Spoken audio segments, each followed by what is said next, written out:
Hola, ¿qué tal? Bienvenidos a esta nueva clase de Conociendo al Dios Vivo, esta serie de clases que estamos haciendo sobre los atributos de Dios. Hoy día en particular vamos a ver una característica de Dios, o dos, por así decirlo, que es que Dios es verdadero y que Dios es veraz. ¿Ya? En esta serie de los atributos de Dios hemos estado viendo y estudiando uno a uno las características de Dios. Obviamente siempre recordamos que Dios no es un conjunto de atributos, ¿cierto? No podemos, como decía alguien por ahí, diseccionarlo como lo haríamos con algún animal, etcétera, como para analizarlo, o con el cuerpo humano incluso, sino que estudiamos esto de manera aislada, precisamente como para poder ir haciendo sentido al carácter completo de Dios. Sin embargo, Dios es mucho más que una suma de características, ¿cierto? Al igual como nosotros no solo eh, somos más que nuestros rasgos individuales, sino que somos personas y somos mucho más complejos que algunas partes solamente. Y estas clases nosotros las hemos dividido en tres partes, en una sección de edificación, donde vamos a estudiar el concepto del que Dios es verdadero, que Dios es veraz. Una segunda parte donde vamos a estudiar cómo ese atributo nos confronta con Dios o cómo nosotros somos confrontados con este atributo. Y una tercera parte obviamente que es cómo la obra de Cristo se ve en este atributo o cómo nosotros obtenemos consuelo a través de este atributo, a través de la obra de Cristo. Y vamos a comenzar primero con la parte de la edificación, ¿cierto? Aquí vamos a estudiar mucho los pasajes donde se narra este concepto. Pero antes de comenzar, me gustaría poder describir cómo vamos a aproximarnos al término de verdadero y de veraz. Es necesario definir qué es la verdad. Y la verdad, una definición muy sencilla, es que es aquello que se condice con la realidad. Hoy en día la verdad ha sido como muy cuestionada en sí, pero no tanto en el común vivir, sino que desde aspectos más teóricos, aspectos más ideológicos. Hoy día la verdad es algo que se cuestiona mucho, y esto nace a partir de una fuerte corriente de pensamiento que es el relativismo.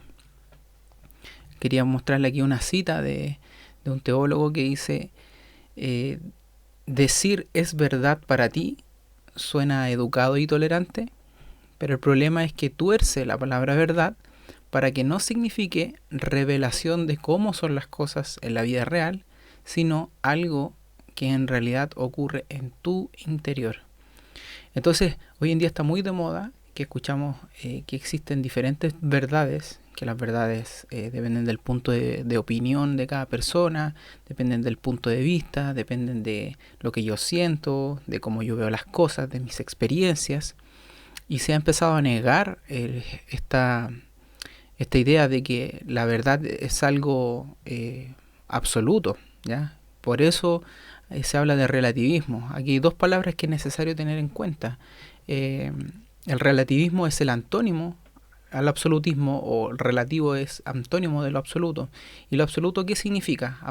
Cuando se habla de una verdad absoluta, en la filosofía, por ejemplo, se dice que una verdad es absoluta porque es independiente, se sostiene por sí misma, no depende de otras cosas ni de las circunstancias. Entonces, contrario a esto, está el relativismo, donde dice que la verdad en sí depende de cómo se mire, o de las cosas que estén pasando, o de las circunstancias, o del sujeto que la esté observando. Y esto, si bien hoy día es muy popular el relativismo, porque por ejemplo cuando se habla de cosas como de temas más ideológicos, como no sé, matrimonio homosexual, el tema del aborto, etcétera, siempre se habla de que, bueno, esa es tu verdad, ese es tu punto de vista, etcétera. Pero si nos miramos desde un punto de vista más práctico, en la vida común, no andamos por la vida cuestionándonos todos, ¿ya? Y eso es interesante porque nos muestra que en realidad la verdad no es algo que podamos negar, y no es algo que tenga que depender mucho del observador. Por eso la definición dice que es aquello que se condice con la realidad.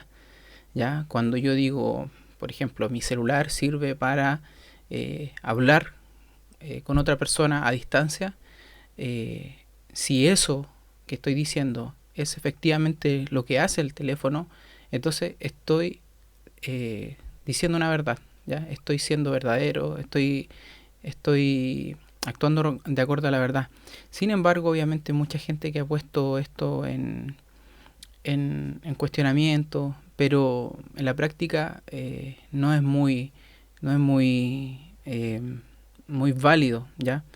Imagínense si todos viviéramos bajo esa lógica, ¿ya? Por ejemplo, no sé, llego al trabajo una hora después de mi horario de entrada y el jefe me dice, oye, estás llegando atrasado. Bueno, esa es tu verdad, ese es tu punto de vista, pero no es el mío. Yo creo que llegué bien a la hora. No, pero aquí el contrato dice que tú entras a las 8 y son las 9. Sí, pero esa es tu forma de interpretarlo, tu forma de interpretar los números. O sea, sería ilógico si toda la vida se viera de esa forma. Y la verdad es que, eh, como decían algunos pensadores, Chesterton, por ejemplo, si todos vivimos bajo esa lógica, se ve como una locura, ¿cierto? Como que todo tuviera que cuestionarse y todo tuviera una doble lectura, etcétera. Sin embargo, esto está, sin embargo, bien permeado en la cultura. Mucha gente que realmente afirma el relativismo fuertemente, sobre todo en aspectos morales, que es el que tienen que ver con los valores. Ahí es donde la gente más tiene su caballito de batalla, el relativismo. Entonces, el relativismo nos dice que no existe una verdad absoluta. Sin embargo, alguien dijo por ahí que negar la verdad es afirmar la verdad. Cuando yo digo que no existe una sola verdad, cuando yo digo que no existe la verdad, estoy afirmando la verdad. ¿Por qué? Porque estoy tratando de hacer una declaración verdadera. O sea, si yo digo que no hay ninguna verdad, mi frase, intento de que sea una verdad para los demás. Entonces cuando alguien a mí, por ejemplo, me dice, oye, es que no existe la verdad absoluta. Y yo le pregunto, bueno, ¿lo estás afirmando de manera absoluta o tengo que dudar de ti? ¿Entienden? Hay una paradoja. Y eso es importante, todas estas aproximaciones son importantes tenerlas en cuenta porque para hablar de que Dios es verdadero y de verdad es un concepto muy manoseado y que no tiene sentido si primero de lleno y como de base no entendemos que Dios es aquella verdad, ¿ya? La verdad en sí, nosotros sabemos por la Biblia que es Jesucristo, que es Dios.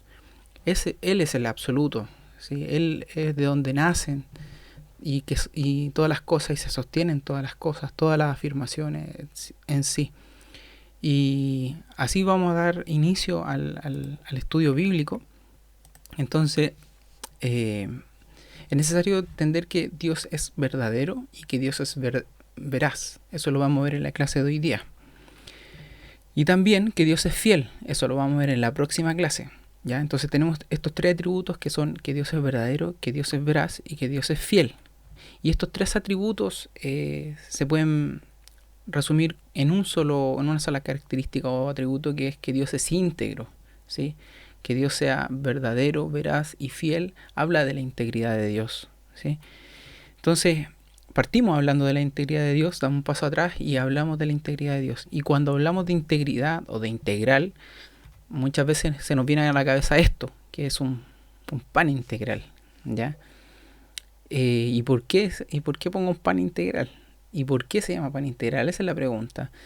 Este un pan integral se llama integral porque se hace con harina integral, ¿cierto? ¿Y cuál es la diferencia de la harina integral con la harina normal? Este no es una clase de química ni nada, ni de pan, no sé, sino que es solamente para ilustrar. A diferencia de la harina normal, la harina blanca que nosotros conocemos, la harina refinada, se hace exclusivamente de la parte interior del grano del trigo, ¿sí? Entonces la harina de trigo que nosotros consumimos, la blanca, se hace con el endospermo, como aparece ahí en la gráfica, y solamente de ese material.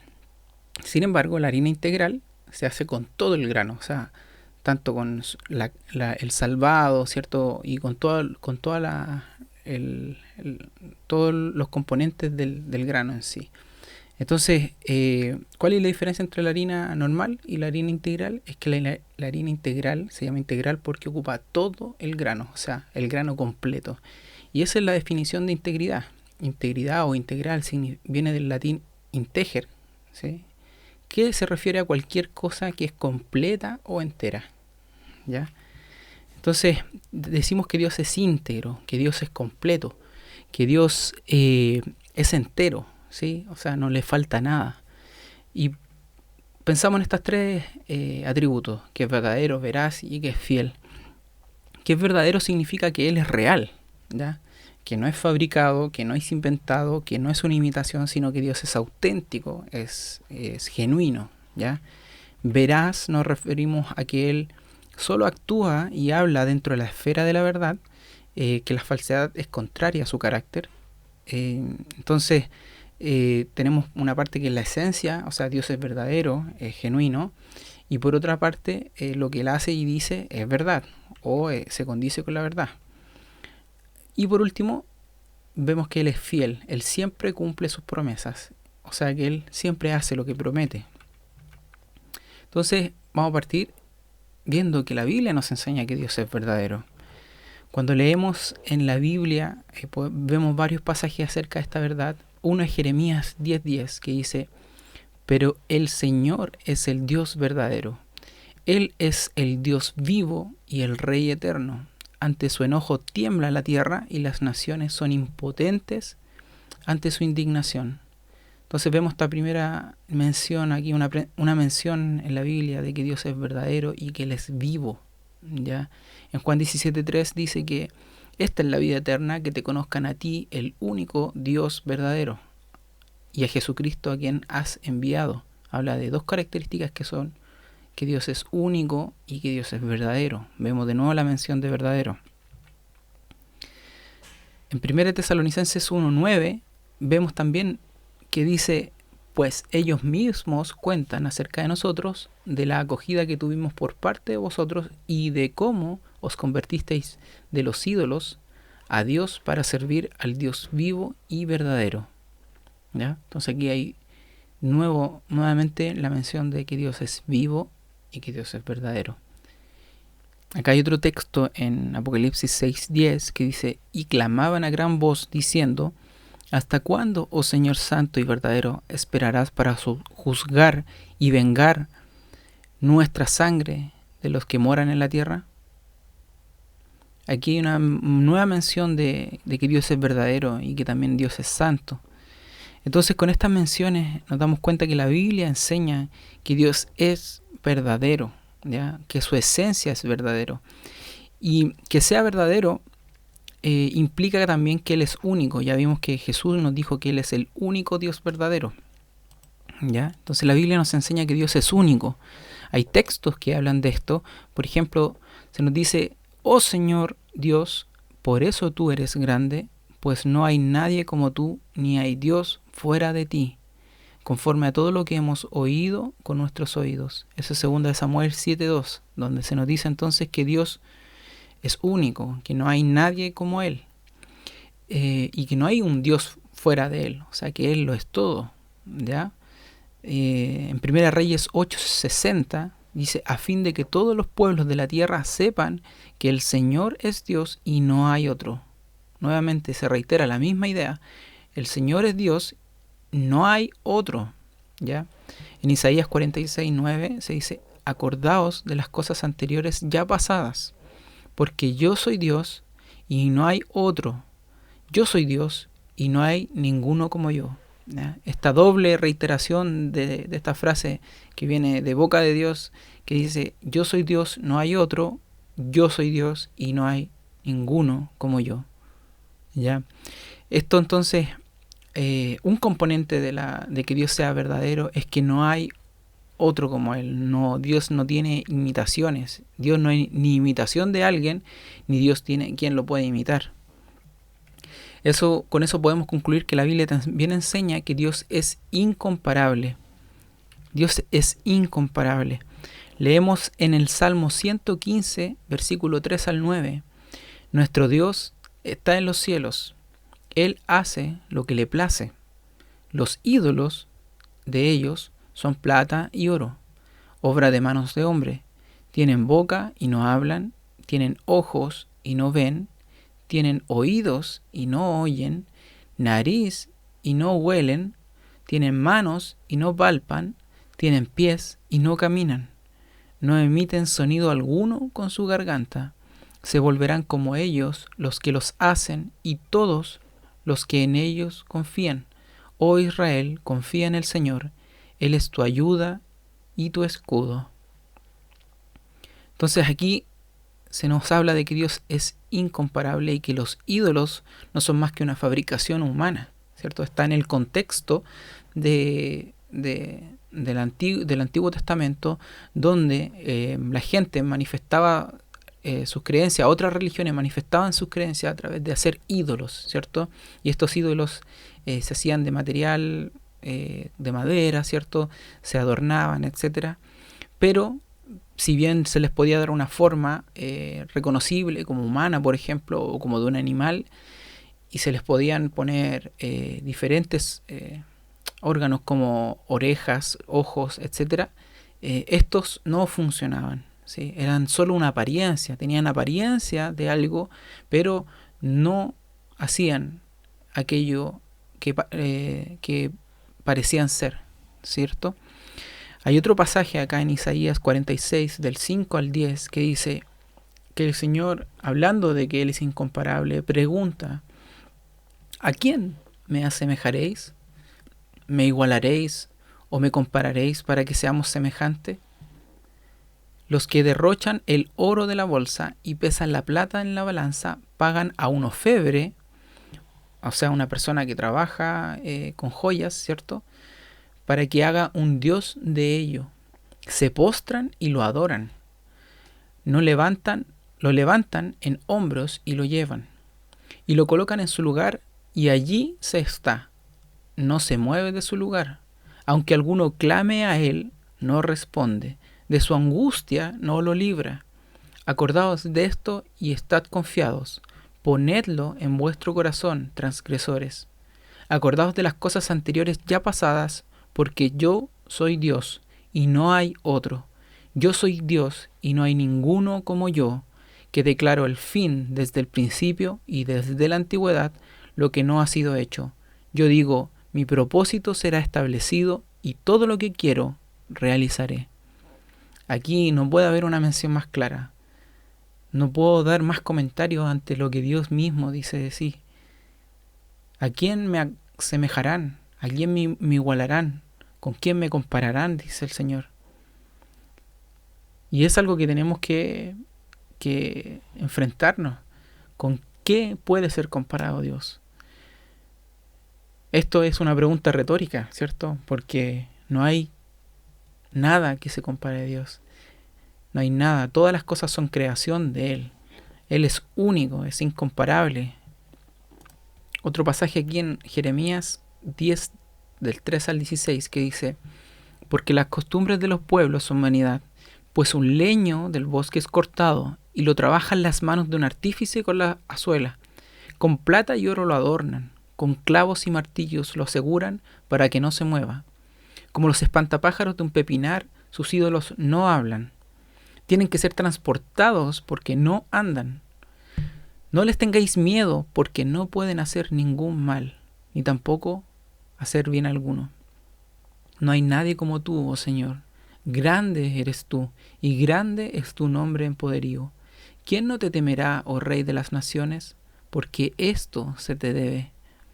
Porque entre todos los sabios de las naciones y en todos sus reinos no hay nadie como tú. Mas ellos aún son torpes y necios en su enseñanza de vanidades, pues su ídolo es un leño. Plata laminada extraída de Tarsis y oro de Ufaz, obra de un artífice y de manos de un orfebre. Su vestido es de violeta y púrpura, todo ello obra de peritos. Pero el Señor es el Dios verdadero. Él es el Dios vivo y el Rey eterno. Ante su enojo tiembla la tierra y las naciones son impotentes ante su indignación. Así les diréis: los dioses que no hicieron los cielos ni la tierra perecerán de la tierra y de debajo de los cielos. Él es el que hizo la tierra con su poder, el que estableció el mundo con su sabiduría y con su inteligencia extendió los cielos. Cuando Él emite su voz, hay estruendo de aguas en los cielos.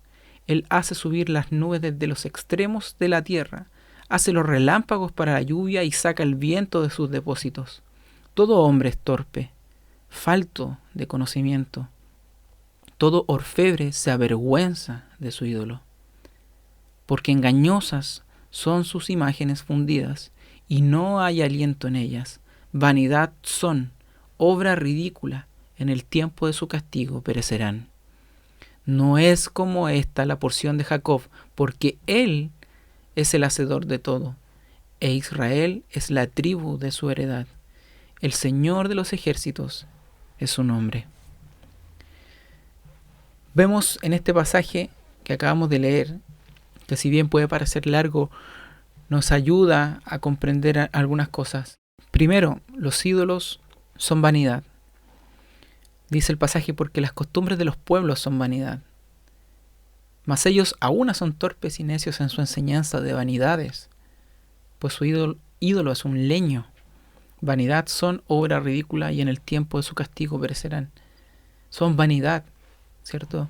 Esta palabra significa humo, significa una neblina, algo que se desaparece, que parece que tiene mucho volumen, que parece que tiene forma, que puede tomar una forma determinada, pero que al rato desaparece. Los ídolos son vanidad. Los ídolos se nos muestran como algo que tiene un aspecto en particular que nos puede ser atrayente, pero tan rápido como aparecen, también se desvanecen. Segundo, los ídolos, dice, son un leño del bosque. O sea, dice que un leño del bosque es cortado, lo trabajan las manos de un artífice. Y esto es una vanidad porque finalmente es un leño. O sea, si se dan cuenta, el ídolo está hecho de algo material, ¿sí? Es algo material, no es trascendente, sino que es puramente material. Y esto obviamente está relacionado con lo anterior. También los ídolos son hechos por hombres. El ídolo no existiría si no fuera por el ser humano. Eso hay que tenerlo muy claro. Dice que son obras de artífices, que las hace un orfebre, que son obras de peritos, ¿cierto? De personas expertas que las hacen muchas veces, esculturas, etc. Y es interesante que son hechos por hombres, que necesitan y que dependen de los hombres. Los ídolos, como bien dice el pasaje, no pueden hacer ni bien ni mal. Finalmente, es el propio hombre el que les da poder, por así decirlo, el propio hombre el que se postra ante ellos, el que se esclaviza ante ellos, ¿sí? Pero un ídolo no es nada, dice Pablo incluso en el Nuevo Testamento. Por otra parte, los ídolos son decorados. Dice que son de plata, que son de oro, que se les viste de violeta, de púrpura. Los ídolos tienen esa característica, se adornan de cosas que nos parecen preciosas. En ese tiempo era el oro, la plata, los vestidos de violeta, de púrpura. Hoy día los ídolos se visten con otras cosas, se adornan con otras cosas, se decoran con otras cosas. Sin embargo, siguen haciendo esto, decorándose, haciéndose atrayente a nosotros. Se visten con cosas que nosotros deseamos, con cosas que nosotros encontramos valiosas. Pero si se dan cuenta, el oro, la plata no son malas, ¿sí? El leño no es malo, la leña no va a ser mala, los vestidos no son malos, sino que es este uso, ¿cierto? Esta esta disposición ante el ídolo, esta disposición del corazón ante el ídolo, que es ponerlo en un lugar que no corresponde, que es el lugar de Dios. Los ídolos también son sostenidos por los hombres. Dice, con clavos los martillan y los aseguran para que no se muevan. Esto es súper interesante, pero el ídolo no puede sostenerse por sí mismo, ¿ya? Y aquí esto sería de mucha ayuda para algunos, pero muchas veces nosotros, cuando pensamos en la idolatría y vemos a los ídolos, los vemos con mucho poder. Algunos están presos muchas veces de algunas idolatrías, y a veces vemos tan poderoso eso, que pensamos que no nos podemos librar de eso. Sin embargo, Dios nos muestra que parte del poder que tienen los ídolos tiene que ver con cómo nosotros mismos les hemos entregado ese poder. Nosotros mismos los hemos alimentado, los hemos sostenido. Entonces, esto quiere que Dios, que quede claro. Por otra parte, los ídolos son llevados por los hombres también, dice. Tienen que ser transportados porque no andan, ¿sí? Si el ídolo no te sigue a ti, eres tú quien transporta a tu ídolo. Si hay cosas en tu corazón que hoy día te pesan, es muy probable que tú no te des cuenta y que tú mismo seas quien las cargue. Las has hecho tuyas. Has hecho tuyas quizás malos hábitos, pecados, ambiciones, etcétera. Y a veces somos tan condescendientes y tenemos tanta autocompasión, por así decirlo, que nos victimizamos, ¿cierto?, cuando tocan a nuestro ídolo y decimos, no, es que esto me persigue, esto va conmigo, no me deja, pero lo defendemos y no queremos muchas veces reconocer que somos nosotros mismos quienes transportamos a nuestros ídolos. La Biblia también nos habla de que los ídolos son inútiles. Dicen el Señor, no les tengáis miedo, porque no pueden hacer ningún mal, ni tampoco bien alguno. Algunos le tienen miedo a los ídolos porque les pueden hacer algo malo. Otros recurren a los ídolos porque piensan que les va a hacer bien. Ni lo uno ni lo otro, dice el Señor. Los ídolos son inútiles, ¿sí? También la palabra nos habla de que los ídolos son inertes. Dice ahí, porque engañosas son las imágenes fundidas y no hay aliento en ellas. No hay aliento en ellas. Son inertes, no tienen vida. Los ídolos también son perecederos, ¿ya? Como son una obra humana, tienen fecha de vencimiento. Dice, vanidad son obra ridícula, y en el tiempo de su castigo perecerán. Entonces el Señor también nos habla de que los ídolos tienen todas estas características.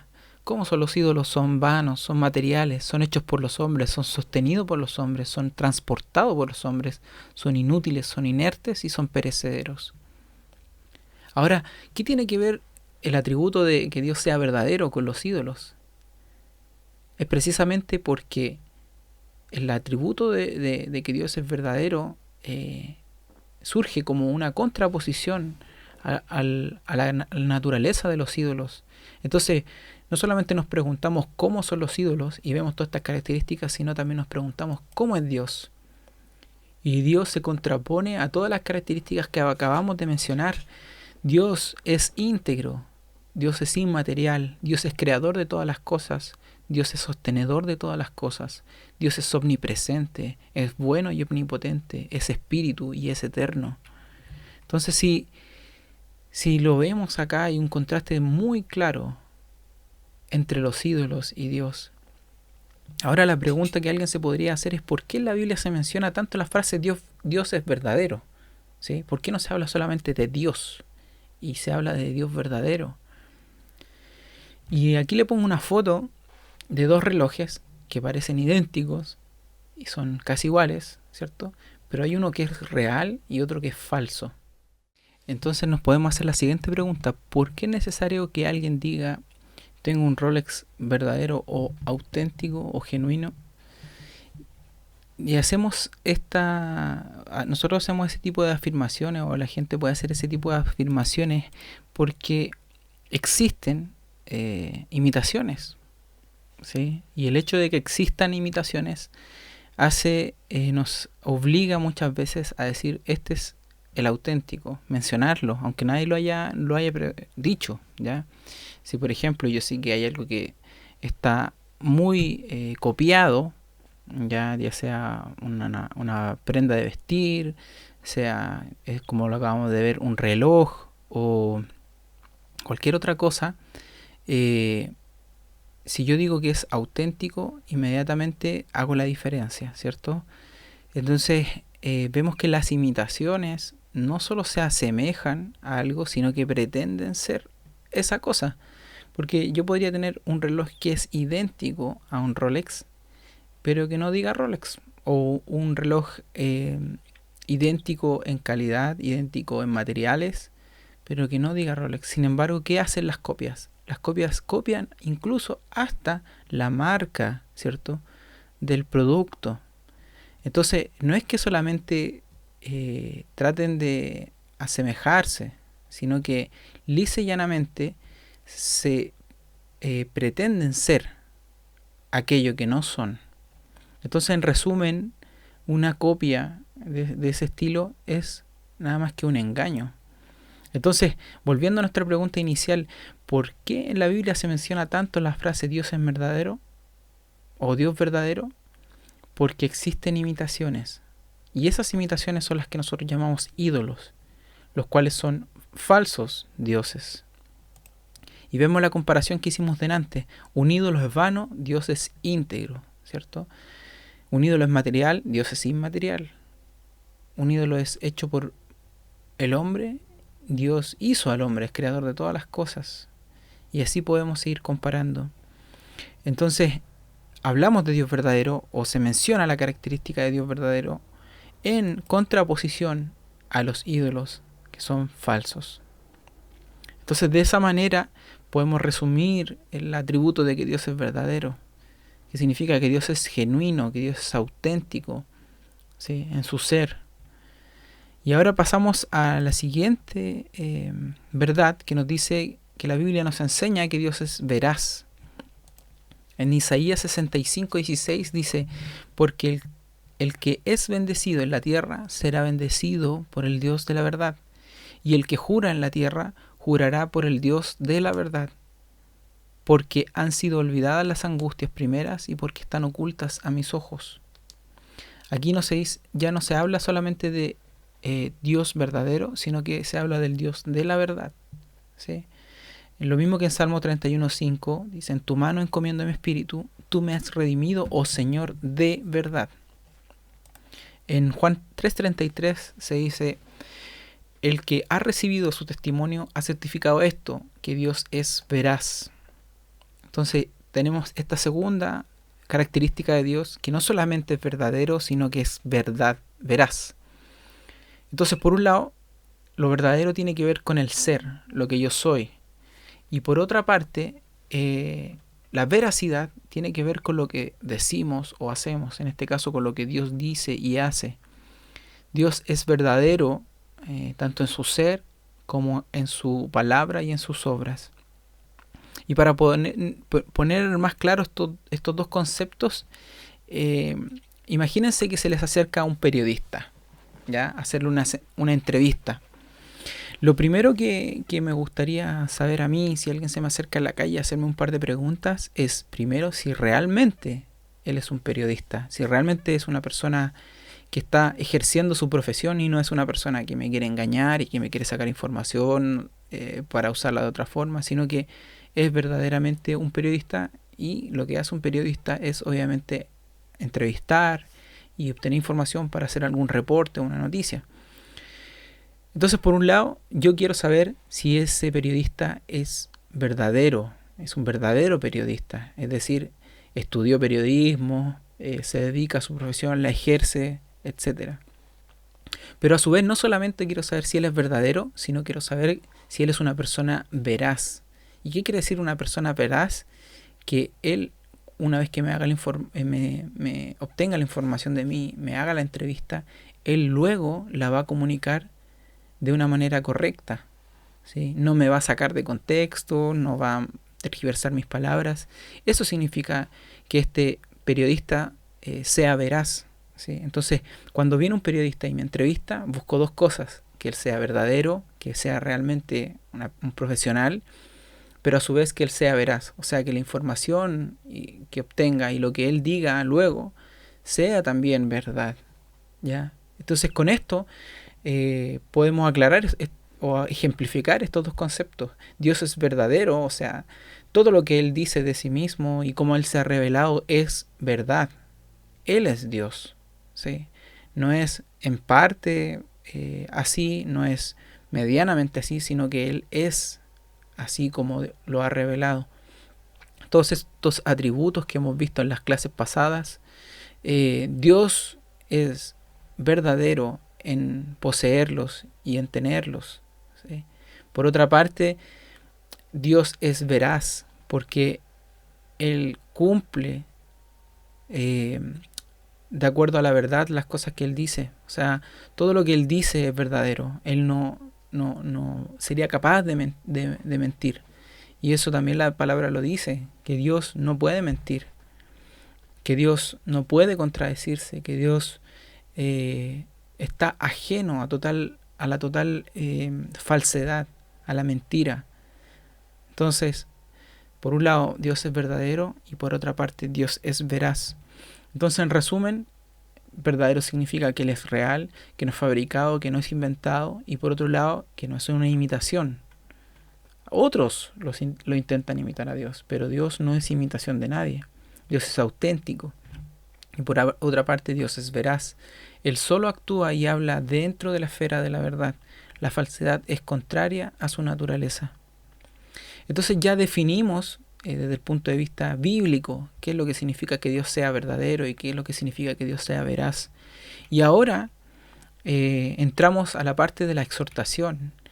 La exhortación donde nos preguntamos cómo este tributo de Dios nos confronta como personas.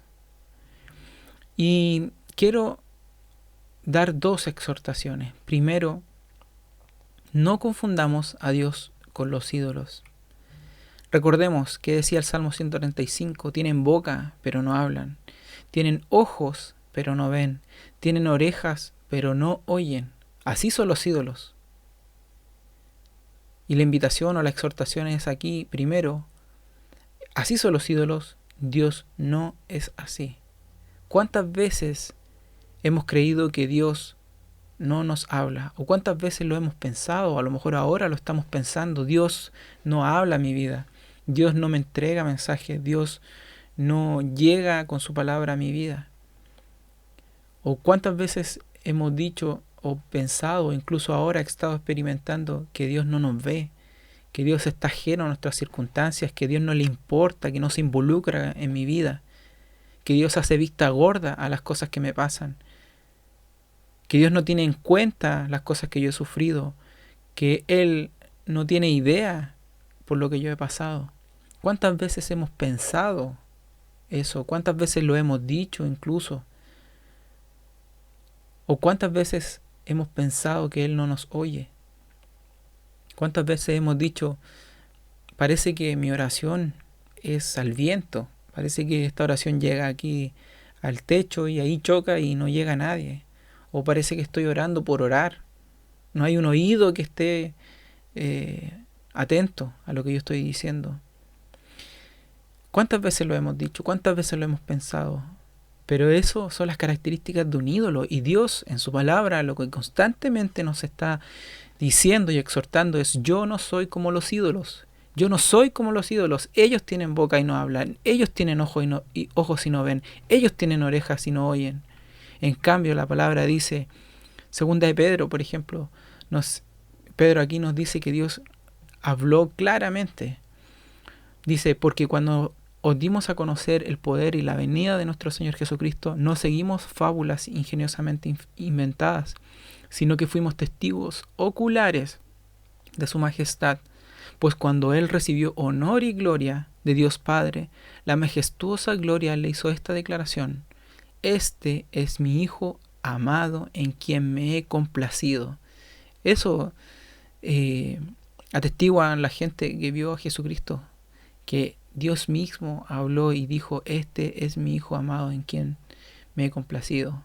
Y dice Pedro: y nosotros mismos escuchamos esta declaración hecha desde el cielo cuando estábamos con Él en el Monte Santo, cuando Él subió al monte, ¿se acuerdan?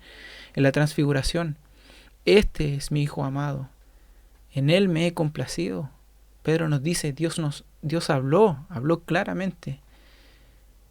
Dios habló claramente. Entonces, hermanos, Dios no es un ídolo que nos habla. Dios es el Dios verdadero, el Dios que nos habla, que se comunica con su pueblo, que transmite su mensaje y lo ha dejado claramente manifestado en su Hijo Jesucristo, porque Jesucristo es la imagen del Dios viviente. Jesucristo es Dios mismo quien vino a comunicar el mensaje de Dios, y no solamente a comunicar el mensaje de Dios, sino a encarnar el mensaje de Dios. Por eso es que Jesucristo se le llama la palabra. La Biblia dice que Él es el verbo, la palabra, el mensaje de Dios, su palabra, todo lo que es su mensaje en sí. Eso mismo fue lo que se encarnó, porque Jesucristo es el verbo, es la palabra de Dios. Es la palabra encarnada, hecha hombre. No podemos desconocer que Dios nos habla. Dios nos habla y Dios no permanece callado. Y además nos ha dejado su palabra, la Biblia, para que nosotros podamos buscar en ella y aprender en ella aquello que es verdadero y que sobre el mensaje de Dios, no solamente para la gente que se escribió en su momento, sino también para la gente de hoy, para nosotros, que hoy día estamos 2000 años después de Jesucristo. Tenemos nuestra Biblia y ese es el mensaje de Dios para nuestras vidas. Y Dios nos habla a través de la palabra. Por otra parte, Dios nos ve. Dice Salmo 33, 13 y 14. El Señor mira desde los cielos, Él ve a todos los hijos de los hombres, desde el lugar de su morada, Él observa a todos los habitantes de la tierra. El Señor nos ve. El Señor nos ve. Y esto es algo que en muchos personajes bíblicos, incluso en la Biblia, han tomado conciencia de esto, que el Señor nos ve. Imagínate, solamente teniendo conciencia de esto, podemos ser transformados. Muchas veces vivimos nuestra vida como si Dios no nos viera, o como si Dios viera solamente algunas partes o segmentos de nuestra vida. A lo mejor que nos viera un domingo en la iglesia cantando, pero Dios nos ve en todo momento. Y eso no solamente nos confronta, porque estamos delante del rostro de Dios constantemente y Dios está atento a nosotros. Dios no está ocupado en sus cosas, porque Dios es infinito, es todopoderoso. A Él no lo sobrepasan las cosas, Él no está ocupado.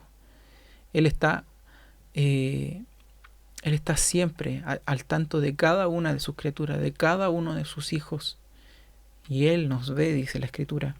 Y por otra parte, dice que Dios nos oye. En el Salmo 116 dice: amo al Señor porque Él oye mi voz y mis súplicas, porque a mí ha inclinado su oído, y por tanto le invocaré yo mientras viva.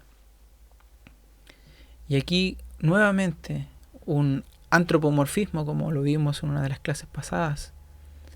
Dice que Dios se inclina el oído. Inclina el oído. Muchas veces cuando estamos conversando con alguien, estamos haciendo otras cosas. Podemos estar incluso mirando el celular, haciendo otra actividad, y la persona nos está hablando y nosotros le decimos: sí, dale, yo te estoy escuchando, dale. No te preocupes, yo te escucho mientras hago esto. Pero inclinar el oído es aquella acción que uno hace cuando deja de lado lo que está haciendo y se enfoca exclusivamente en la persona que habla. Y la Biblia dice que Dios inclina su oído. No dice que Dios está escuchando, sí, porque escucha por aquí, por allá, la gente como le ora. No. Él dice que Él se inclina a escuchar la oración de sus hijos. Él se inclina, dice el salmista. Y por eso le da motivos y dice, por tanto yo le invocaré mientras viva. Mientras yo viva voy a invocarle. Porque no es como un ídolo. Un ídolo yo le voy a clamar y si bien tiene orejas, no me va a oír. Sin embargo, Dios sí me va a escuchar. Entonces la primera exhortación es esa, no confundamos a Dios con los ídolos. Dios no es como los ídolos. Pero en segundo lugar, la exhortación es a que no confundamos a los ídolos con Dios. ¿Ya? Esto tiene dos caras, es como una moneda, tiene dos caras. No confundir a Dios con los ídolos, pero no confundir a los ídolos con Dios.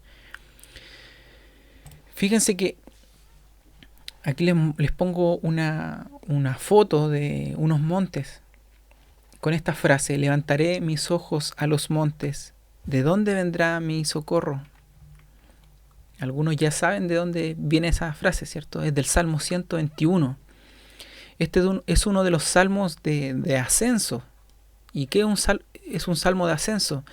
Se dice que los peregrinos, cuando iban a Jerusalén, cuando subían a Jerusalén, cantaban este salmo. Y este salmo entre otros salmos. Ahora, hay que ponerlo en su contexto.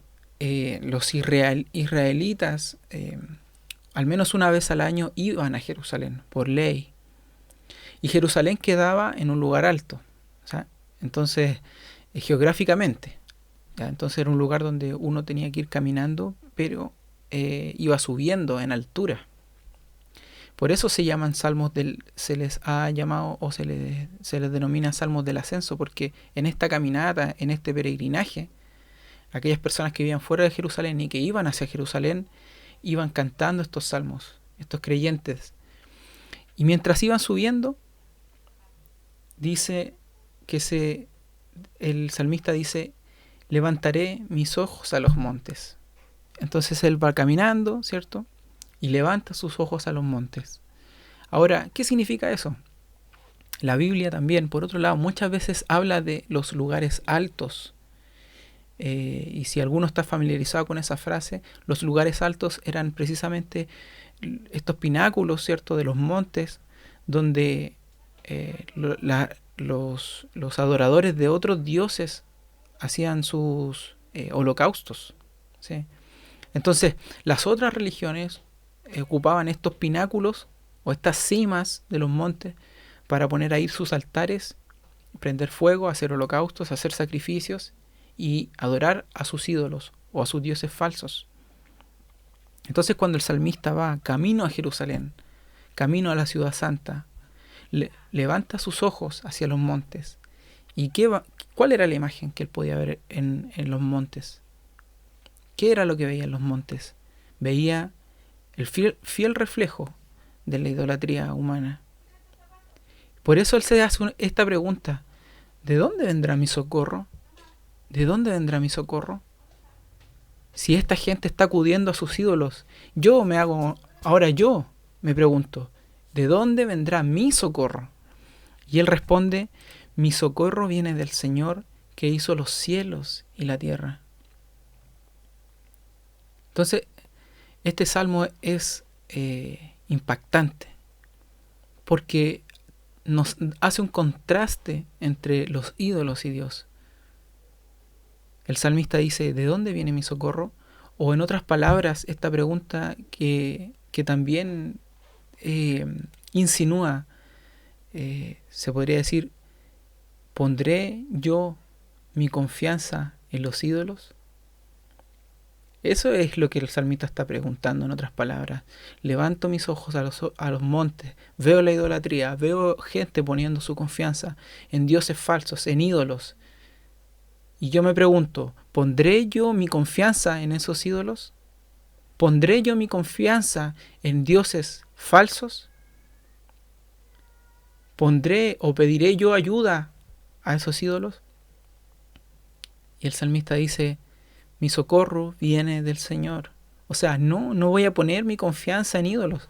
No voy a poner mi confianza, aunque todo el mundo aquí esté haciendo sus sacrificios en los lugares altos y yo aquí vea plagado de idolatría, yo acudiré y pediré socorro al Señor, porque Él es quien hizo los cielos y la tierra. Él hizo estos montes, Él hizo el material con el que están haciendo estos ídolos. Él hizo a estos hombres mismos que son idólatras. Dios, que es superior e incomparable y único, el Dios creador, en Él yo pondré mi confianza. Entonces, no debemos confundir, por un lado, a Dios con los ídolos, pero no confundir a los ídolos con Dios. Los ídolos no son dioses, por eso el salmista dice esto: yo no pondré mi confianza en los ídolos, ellos no son Dios, y no haré de los ídolos un Dios. Ahora, ¿cómo nos imaginamos la idolatría? Muchas veces nos imaginamos la idolatría y tenemos esta imagen en mente, la imagen del becerro de oro, ¿cierto? Cuando en la época de Moisés, ¿cierto? Cuando el pueblo, Moisés subió a buscar las tablas de la ley y el pueblo abajo hizo una fiesta, hizo un ídolo, hizo un becerro de oro. Pensamos en eso, la idolatría, un becerro de oro. O pensamos también en religiones orientales, llenas de figuras, llenas de imágenes. Ahí está Ganesha, ¿cierto? Que es un humano con cabeza de elefante. Pensamos en estas cosas cuando pensamos en la idolatría, pero sin embargo la idolatría hoy es mucho más que eso. Hoy la idolatría es el poder, es el amor al poder, es el amor a la imagen, es el amor a la aceptación de los demás. Hoy la idolatría es el dinero, es el lujo, son las pertenencias, son las propiedades, son lo que yo tengo, son lo que yo puedo comprar. Hoy la idolatría son las redes sociales, el like, ¿cierto? A veces somos adoradores de esas cosas, se han vuelto nuestros ídolos. También uno de los ídolos de hoy también es el sexo, ¿sí? que es predominante dentro de la cultura. Y así podemos mencionar un montón de ídolos. Hay ídolos que son muchas veces populares y sumamente abiertos, y otros que están ocultos en nuestra vida. En resumen, ¿qué es un ídolo? Podemos hacer este resumen práctico que nos va a poder permitir también analizar nuestra vida. Un ídolo es cualquier cosa que sea más importante que Dios. Un ídolo es cualquier cosa que captura el corazón y la imaginación más que Dios. Y también es cualquier cosa a la cual estemos dando lo que solamente a Dios se le deba dar. Este resumen es muy práctico. Piensa ahora tú en tu vida, piensa si hay algo que hoy día sea más importante que Dios, que capture tu corazón o imaginación más que Dios, o que le estés dando lo que solamente a Dios se le deba dar. Ahora, los ídolos tienen la característica de que son difíciles si no estamos acostumbrados a identificarlos. Son difíciles de identificar, o a veces son difíciles de visibilizar. Entonces, ¿cómo identificamos un ídolo? Esa es otra pregunta que nos podemos hacer. Y con un ejercicio muy práctico, es cualquier cosa tan central o esencial en nuestra vida que si la perdiéramos, nuestra vida perdería el sentido o nos derrumbaríamos. En esto, esta definición necesita un poco más de imaginación, pero hay cosas que, por ejemplo, si yo perdiera mi profesión, a lo mejor sentiría que ya no soy nadie. Probablemente mi profesión es un ídolo, la idolatro, la tengo en un lugar que no le corresponde.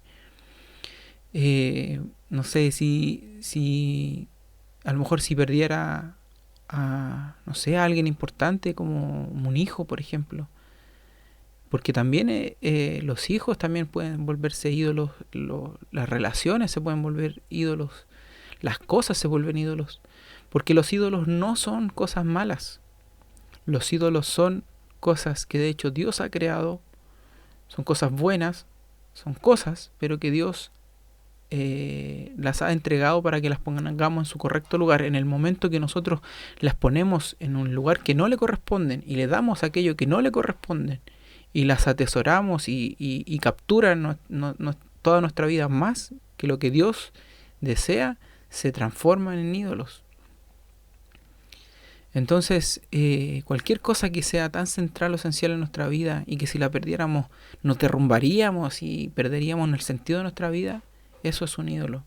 Y a lo mejor tú no te has dado cuenta que si hay cosas que pierdes, te derrumbarías, porque las tienes muy seguras. Y a veces Dios toca nuestras vidas, nos confronta, nos enfrenta, nos pone en situaciones donde toca ciertas cosas de nuestras vidas y nosotros nos sentimos devastados. Voy a poner otro ejemplo. A lo mejor yo idolatro, por ejemplo, la opinión de los demás. Me es muy importante lo que los demás dicen de mí. Si eso es un ídolo en mi vida, el día que yo me equivoque, por ejemplo, y que los demás hablen mal de mí, yo me voy a derrumbar. Me voy a derrumbar, voy a perder el sentido, voy a perder el rumbo. Porque mi confianza está puesta en lo que los demás dicen de mí. Y a lo mejor he construido una muy buena imagen. Pero si el día de mañana fallo, o si el día de mañana se levantan chismes contra mí, se levantan falsas acusaciones, por ejemplo, incluso, y tambaleo y me derrumbo, pues probablemente porque eso yo lo estimo de una forma no sana y que Dios no le glorifica. Con esta aplicación quiero que pasemos a la parte de la consolación, donde quiero que reflexionemos solamente 3 cosas. Primero, hay buenas noticias para los no verdaderos. Hemos visto todo el rato que Dios es verdadero, Dios es auténtico, es genuino. Se apega a su carácter totalmente a la verdad. Sin embargo, cuando nosotros miramos nuestra vida, muchas veces vemos que no somos genuinos, no somos auténticos, no somos verdaderos. A veces estamos atrapados por la mentira. Y por no grandes mentiras, sino que a veces una seguidilla de pequeñas mentiras. Mentiras que a lo mejor nos hacen ver mejor frente a los demás. Mentiras que a veces nos salvan de algunas situaciones. Mentiras que muchas veces nos sirven para poder controlar ciertas situaciones, para poder controlar a ciertas personas incluso, ya sea en nuestras relaciones personales, en nuestro matrimonio, con nuestros hijos, en nuestro trabajo, en nuestros estudios. Muchas veces hemos sido no verdaderos, no hemos sido lo que Dios quiere, hemos sido hipócritas. En el Evangelio hay una buena noticia. Dios ha venido a buscar a aquellos que no han sido verdaderos, a aquellos que su vida ha sido marcada por la mentira.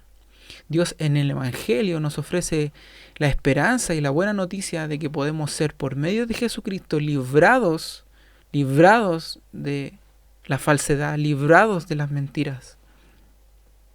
Hermano, esto es más común de lo que tú crees. A veces está tan incrustado en nuestra vida, y lo reconozco yo incluso también, que son pequeñas cosas.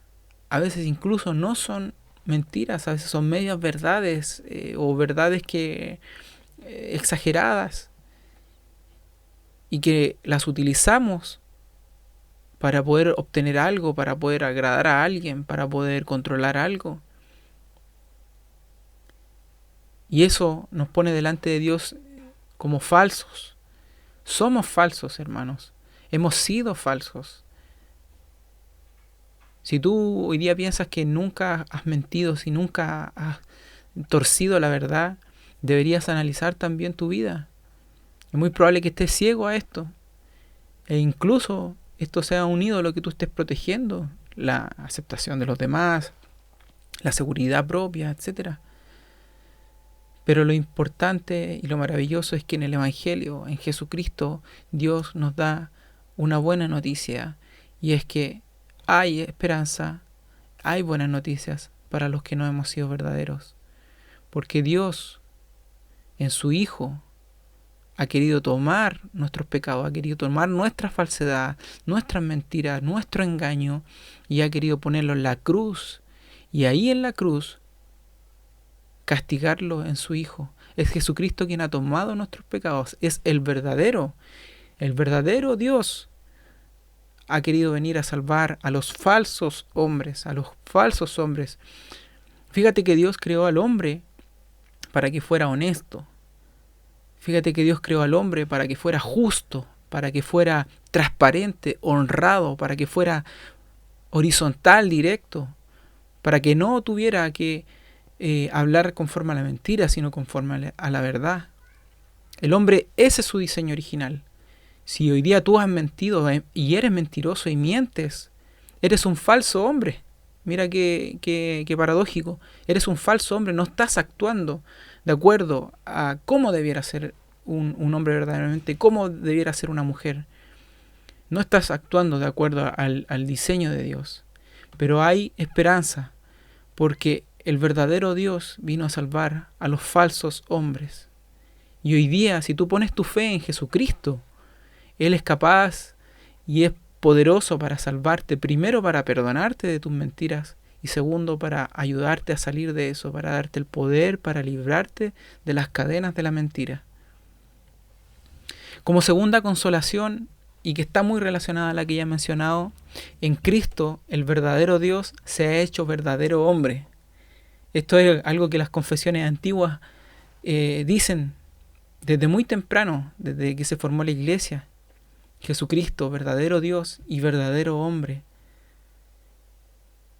Recién yo te comentaba que Dios ha querido salvar al falso hombre, pero también nos ha querido revelar al verdadero hombre. En Jesucristo nosotros conocemos cómo debería haber sido el hombre, la mujer, cómo debiera haber sido la humanidad. En Jesucristo vemos al verdadero hombre, hombre transparente, hombre que dice la verdad, hombre que habla conforme a la verdad y en su boca no hay engaño. Eso nos dice la Biblia, que en su boca no había engaño. Entonces en Cristo, en el Evangelio, ¿cierto? La buena noticia es que el verdadero Dios se encarnó y se ha hecho verdadero hombre, para que hoy día nosotros hoy miremos a Cristo, para que hoy día nosotros hoy vivamos en Cristo y vivamos bajo un nuevo concepto y una nueva humanidad. Hoy día lo que Dios quiere hacer es redimirnos, reflotar en nosotros, revivir en nosotros la imagen perdida de ese hombre, que hoy ese verdadero hombre es Cristo. Por eso dice que Dios nos está asemejando cada vez más a Cristo. Finalmente, asemejarse a Cristo es volver al diseño que Dios tenía, hacer otra vez la humanidad que Dios quería. Y por último, Dios ha sido veraz y lo seguirá siendo. En el Evangelio Dios ha demostrado que cumplió todas sus promesas. Y aún hay promesas que también la Biblia nos menciona y que deben cumplirse. Pero por ejemplo en el Evangelio Dios cumplió millones de promesas que Él nos hizo. En el Evangelio Él cumplió todo su plan. Dice la palabra de Dios que en el tiempo preciso, en el tiempo indicado, Él envió a su Hijo, porque Él lo prometió, porque lo que Él dice se hace. Dios ha sido veraz. Muchas veces tú has tenido esto en tu vida como testimonio. Dios ha sido verdadero, has experimentado la veracidad de Dios porque Dios te ha dicho algo y tú has creído en eso y te das cuenta que Dios tenía la razón, que cuando Dios te pedía que hicieras algo, Dios tenía la razón porque Dios es veraz. Dios es veraz, ha sido veraz y lo seguirá siendo. Y eso hoy día nos debe consolar y nos debe motivar a seguir confiando en Dios. Yo a mí mismo me recuerdo, confía en Dios. Mira los salmos, ¿qué se dice cuando se sentían desanimados los salmistas? Confía en Dios, se hablaban a sí mismos. El doctor Martin Lloyd-Jones decía, el problema de la depresión espiritual es que nos escuchamos demasiado, pero no nos hablamos mucho. ¿Qué quiere decir eso? Que siempre estamos hablando y nosotros mismos nos damos cuenta que le hablamos a los demás, le hablamos a otros.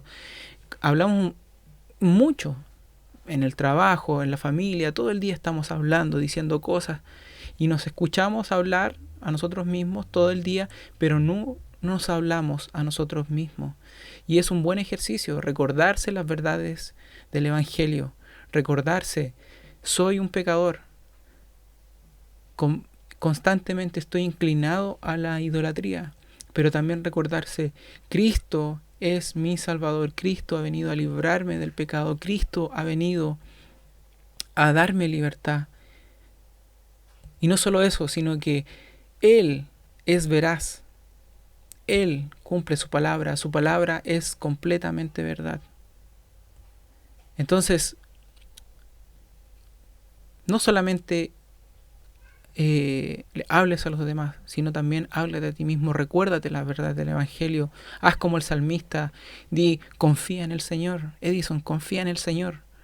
¿Por qué? Porque las tentaciones y el enemigo y Satanás siempre estará poniendo en duda la palabra de Dios, siempre estará poniendo en duda el actuar de Dios, siempre estará tergiversando el actuar de Dios. Y solamente recordándonos, hablándonos a nosotros mismos, pidiéndole la ayuda al Señor, también hablando con Dios, podemos enfrentar los ataques del enemigo, porque lo que también hay que reconocer es que no estaremos libres de dudas, no estaremos libres de pensar que Dios no es verdadero, que Dios no es auténtico o que Dios no es veraz. No estaremos libres porque Satanás también lanza sus dardos de dudas. Entonces, no te sientas abrumado hoy día si tienes dudas, sino que recurre al Señor. Recurre al Señor porque Él es verdadero, Él es veraz y Él prometió que si clamabas a Él, Él te escucharía y te respondería. Así que esta ha sido nuestra clase sobre el atributo de la verdad, ¿cierto? Dios verdadero y Dios veraz. Espero que te sirva para reflexionar y que podamos también seguir reflexionando en la próxima clase sobre la fidelidad de Dios, que está muy relacionado a esto. Es la conclusión lógica de esto, de la integridad de Dios. Así que hasta la próxima clase, espero que sean muy bendecidos y nos vemos muy pronto.